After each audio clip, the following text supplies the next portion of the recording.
Seat पर नहीं, सारे पार्टियों के सिर्फ बोलना और करने में। अभी क्या बोला है, क्या इस बार जो एमएलसी का चुनाव था, एमपी का चुनाव था, क्या भागीदारी दी है? हम तो अभी सत्ता में नहीं आए हैं, ना ही हम चुनाव में आए। अगर हम चुनाव में अपने वादे को पूरा नहीं करते, पीके साहब नहीं करते, तो समझिए कि हम झूठे हैं और हमें अधिकार, वोट लेने का अधिकार नहीं होगा। नमस्कार, मैं हूं आदम परवेज और आप देख रहे हैं आप तक देश की आवाज। क्या कह रहे हैं वीरेंद्र भास्कर प्रशांत किशोर के बारे में, कितना इनका दावा सही है, और जफर इमाम अंसारी और साथ में प्रोफेसर राम बली जी जो पूर्व एमएलसी हैं आरजेडी से, आइए आपको हम सुनाते हैं। सीट पर नहीं, सारे पार्टियों के सिर्फ बोलना और करने में। अभी क्या बोला है, क्या इस बार जो एमएलसी का चुनाव था, एमपी का चुनाव था, क्या भागीदारी दी है? हम तो अभी सत्ता में नहीं आए हैं, ना ही हम चुनाव में आए। अगर हम चुनाव में अपने वादे को पूरा नहीं करते, पीके साहब नहीं करते, तो समझिए कि हम झूठे हैं और हमें अधिकार, वोट लेने का अधिकार नहीं होगा। राजनीतिक विकल्प हमारा बेकार होगा। मेरा नाम डॉक्टर वीरेंद्र भास्कर हुआ और मैं बहुजन चिंतक हूँ और साथ साथ राजनीतिक कार्यकर्ता हूँ। इससे पहले मैं प्रदेश प्रवक्ता रह चुका हूँ आज़ाद समाज पार्टी भीममाल में।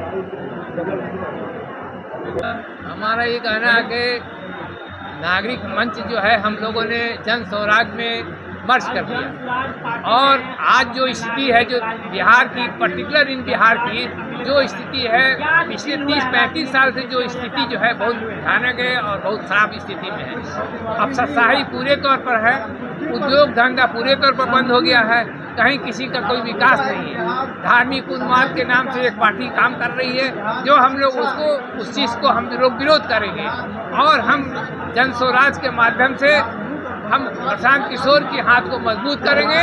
और यहाँ हमारा बिहार में लालू और नीतीश को हम लोगों ने देख चुके हैं, उनके 35 साल के शासन में एक चारा घोटाला, एक दूसरा उसी तरह का मामला है। अफसरशाही पूरे तौर पर चरम सीमा पर है, कहीं कुछ विकास का काम नहीं हो रहा।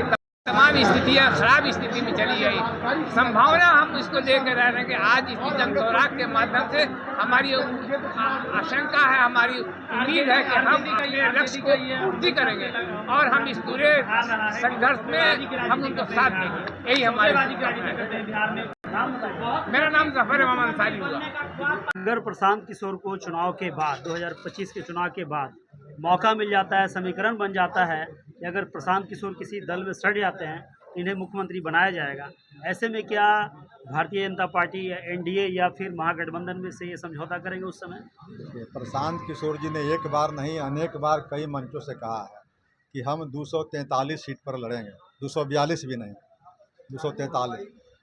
इलेक्शन के पहले हम किसी से अलायंस नहीं करेंगे और इलेक्शन के बाद भी हम किसी से अलायंस नहीं करेंगे। हमारी संख्या जो हो ये जनता पर डिपेंड करेगी कि हमें कितनी सीटें मिल रही है। हम अपने शर्तों पर राजनीति करेंगे, हम दूसरे किसी पार्टी की सुविधा से और सत्ता में आने से हमारा मतलब नहीं है। हमारा मतलब है व्यवस्था परिवर्तन से, और बिहार की जो स्थिति है, अराजकता है, उसको दूर करना है, न कि किसी तरह सत्ता में आना है। चलिए सर, बहुत बहुत धन्यवाद। तो हमारे साथ प्रोफेसर राम बली सिंह जी हैं और इन्होंने साफ साफ हमारे सवालों का जवाब दिया। मैं आदम परवेज, आप तक देश की आवाज़ के लिए, पटना से।